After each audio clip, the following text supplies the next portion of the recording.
Marcus, and welcome to Book 101 Review. Book 101 is all about the books that I read for the last 40 years. Today I have my special guest. She is the author of the book Read, Reflect, Respond. No other than Miss Gloria Vanderhorst. Welcome to Book 101, Miss Gloria, and can you please introduce more about yourself? Yes, thank you, Daniel. I am excited to be here. I am a psychologist with 50 years of experience covering the lifespan from preschool children to adults. And I have a book that will change your life and help you to grow and understand your early history as well as your present history. It's called Read, Reflect, Respond, the three R's of growth and change. And I just had a conversation today with someone who, a blast from the past, a A man that I had, blast. yes, a man that I had not spoken to, I would say, in 50 years. Oh, wow. Yes, he was a friend of my brother. I was in middle school, they were in high school. He bought my book and has been so thrilled with how it is helping him to take a look at his life in the present.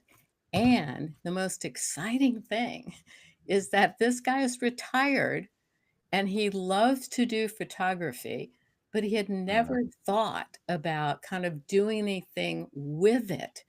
And because he read my book, he's doing the exercises, he's decided that he is going to take his photography seriously and investigate how he could put his photography out there for everybody to see and to hopefully make money on it as well. And that was so exciting to me to think of someone way back in my past who picked up the book and is now having a tremendous, excited benefit from it. Miss Gloria, thank you so much for sharing your knowledge to the You world. are welcome. Hoping for more and more empowering books like this to come. Read, reflect, respond. What are your struggles in writing with this book? Actually, this book itself was not a struggle. For some particular reason, over the last 4 or 5 years, my brain has produced essays. I might be in the middle of the night. It could be when I wake up in the morning. It could be between clients. Suddenly, I get an idea for an essay and I shape that essay into just a single page. Now, that's a challenge in and of itself because sometimes I'd like to go on for 2, 3, or 4 pages, but every one of these essays is confined to a single page. And after publishing them on MailChimp and Substack, I decided I'm going to collect these guys together and put them together in a book so that a person can do one a week. They can fill the year, and the facing page against the essay is actually blank. It has 2 or 3 stimulating questions on it, but the page is intentionally blank. It doesn't have lines on it because our brains hold information from early childhood. Actually, they hold information from in utero, but because that's not always housed in terms of language, I want people to be able to draw, to scribble, to respond to a blank page in ways that don't always have to include words. And by doing that, to tap into some of their deepest memories, some of their earliest histories that are limiting them right now and stopping them from doing what this guy is going to do, right? Which is to publish and throw his pictures out into the world and see who likes them. Indeed. Why do you believe reflection is such a powerful tool for personal growth? Because our brains hold everything that we have ever experienced. So you might think, well, there are so many blanks in my past. I don't remember anything until I was 3 or anything until I was 10. The truth of the matter is, your brain has recorded everything. And as I said earlier, your brain starts those recordings in the last trimester when you're still in the womb. So you can also have access to those pieces of information. We know historically that our genetic material carries information from the past 3 generations. So it is also possible that we can tap into experiences that our grandparents had, our great grandparents had, and our great great grandparents had. There's so much more potential in our brains than we ever tap into. And as we go through life and mature, all of the interactions that we have are stored there. And some of those interactions have confined us, right? They've hurt us, they've injured us in some way. And so we've blocked those out. But when you block out an injury, you actually create a process moving forward that puts a strict limit on you. If you can go back in time and unlock that injury, recover from that injury, you can open up a complete new sense of who you are, what your potential is, and what kinds of things you can do. So, this book is designed to challenge people to reflect, to be able to open up parts of themselves that they've had locked away for a significant period of time, and through that, be able to grow, take a challenge, do something new, find a part of themselves that's been lost. Be able to grow. That was amazing. Amazing, Gloria. And why do you believe that this book is your legacy to the world? Well, because people can grow at any age. I've worked in my practice across the lifespan. I started my work with preschool children, and I have continued to work with adolescents, young adults, college age students. I now completely work with adults, some of them up into their 90s. And it's possible, regardless of what age you are, for change to take place, for you to find new parts of yourself that you've been hidden from, that have been blocked in terms of access. So I really believe we all have the potential for emotional growth, regardless what age we are. And this is a book that's going to help people explore that. Yes, people. Let's read this book. Can you share a favorite reflection prompt from the book and why it resonates you? Oh, gosh. Um, I think there are several things contained in this book that stimulate me, that stir me. Let me take a look. Right Yes, go there, ahead, Miss there are so Gloria. many. Ah, here's one that's my favorite. You can Go make ahead. friends with a fly. Oh, wow. Why is that? So this comes from a story from one of my girlfriends. When she was a little girl, she was very outgoing. And this is a comment that her mother made about her, that she could make friends with a fly.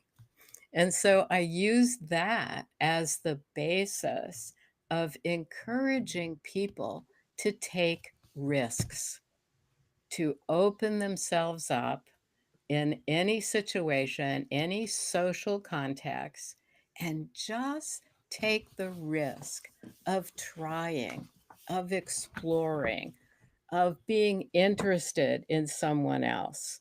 All right, tell a story. Pick something from your childhood and tell a story. And that will stimulate others to tell stories from their childhood. Um, Experiment with what interests you and share that with other people. The way that we make connections with others is to share a piece of ourself. If we can't do that in a social situation, if we're too shy, if we're embarrassed, if we think, oh, these people are somehow not the ones that I would want to connect with, we miss an opportunity to go deeper into ourselves. So I'm going to encourage people to make friends with a fly.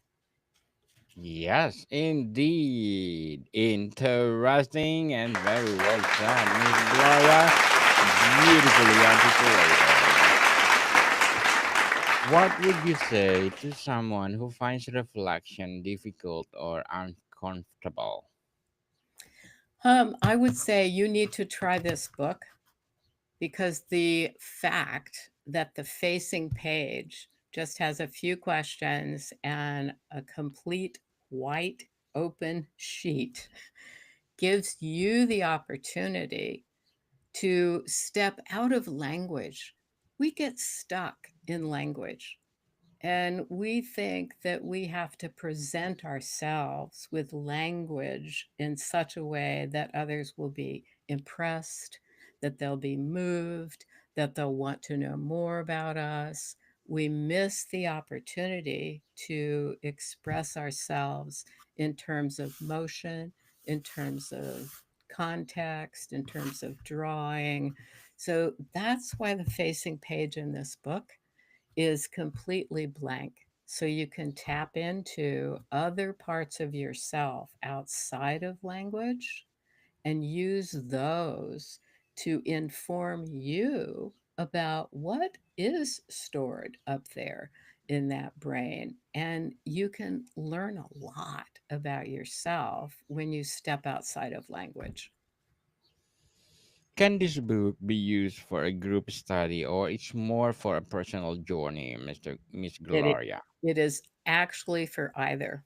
One of the things that I hope happens with this book is that therapists will use it as a supplement to therapy, and that people using therapy in a group context will also use the book because each person will bring an important piece of their own history into the room, and that will inform the person across the room from them or the person next to them. This can definitely be used in a group setting as well as in an individual setting.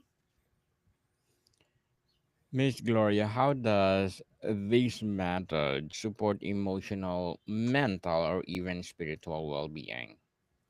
It taps into the basics of each one of us.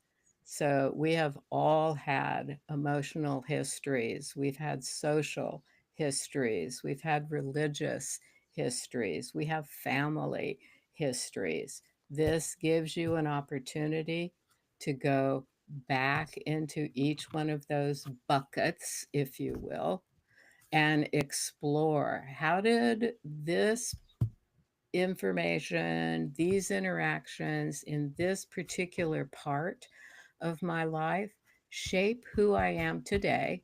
And do I want to keep using those influences, or do I want to evaluate them in such a way that I modify them or abandon them or change them in some dramatic way so that I feel more informed about myself and that I feel more genuine I think this will facilitate that kind of development in everybody that uses it. Miss Gloria, were there any surprising insights or stories that emerged from early readers of the book? What I have learned, all right, is that early readers, that one person commented that this is like dental floss for the brain. Good. That could be interpreted a variety of ways, all right? It's kind of a way of cleaning out the crumbs that you have not been paid attention to, but they get stuck in your teeth and therefore impact your interactions with other people, right? We've all heard about the person that goes on stage, right, with a piece of food stuck between the two front teeth. How embarrassing that is. But it Yes. it is like dental floss for the brain. It is, let's pick out, let's uncover, let's clear out, let's clean out those things that have been getting in your way, that have been stopping you from interactions with others, from challenging yourself, and let yourself explore what can come out of more freedom, a better sense of yourself, the ability to take more ownership of how you function and what the impact of your history has been on you. Indeed, Miss Gloria. And as an author, what will be your short term and long term goals? Well, I'm working on a book about men and boys, and I hope to have that published within the next 6 months. The focus will be on helping fathers do a better job of raising their sons so that their sons maintain access to emotional parts of themselves in every culture in the world. We take boys and we structure interactions and expectations for our boys so that their emotional range of experience has to be narrowed. Makes perfect sense historically, right? If you're a caveman, you don't want to be kind of whistling as you travel out into the veldt to go hunting, because you certainly don't want to be noticed by an animal that can eat you. You want to be serious.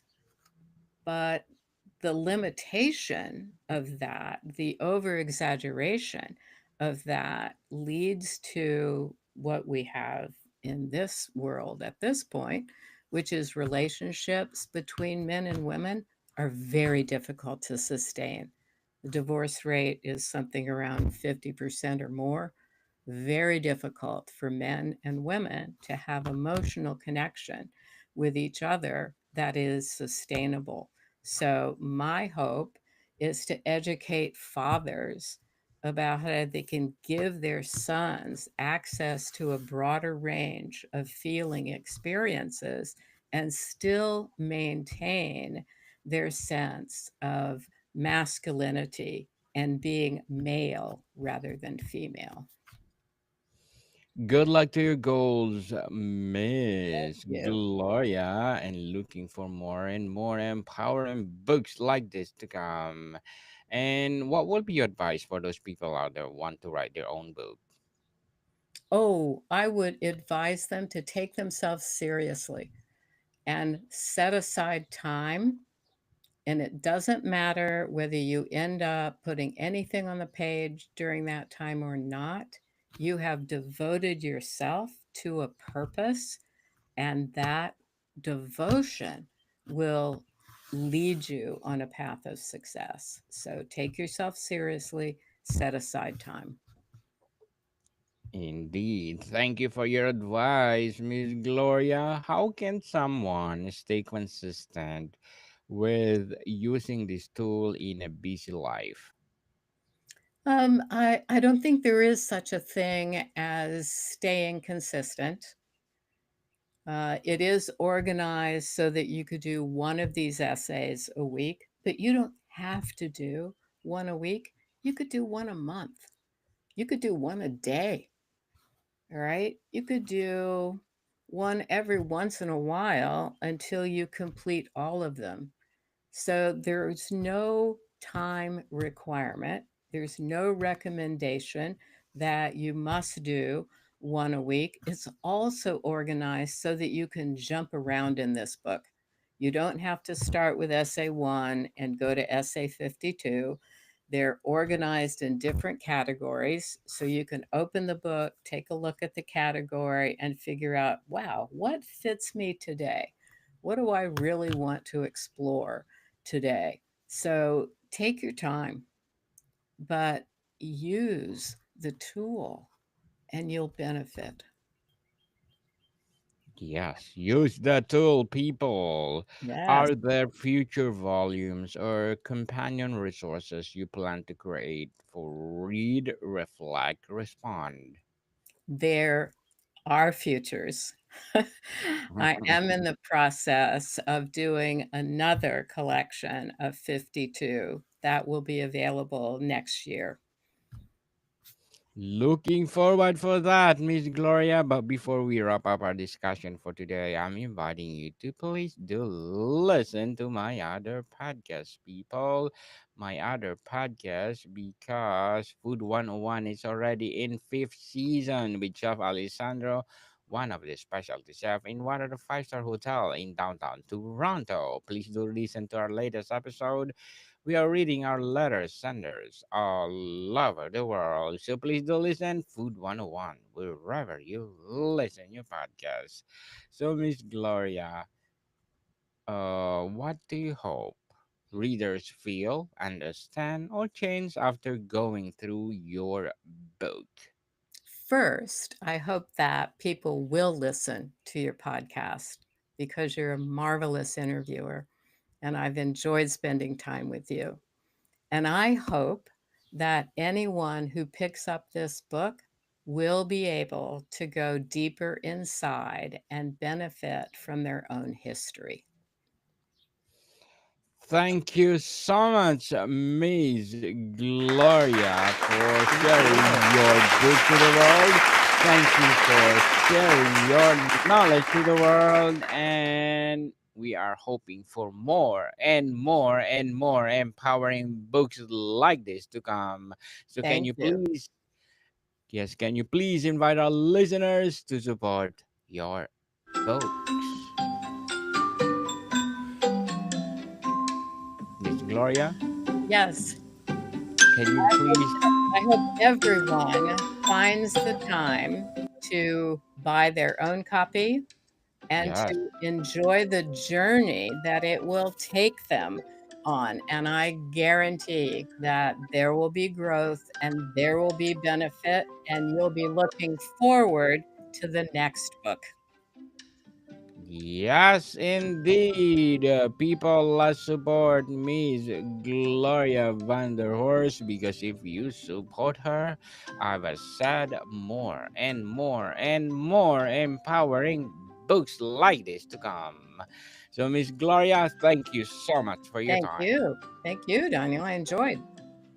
More to come, people. See you soon.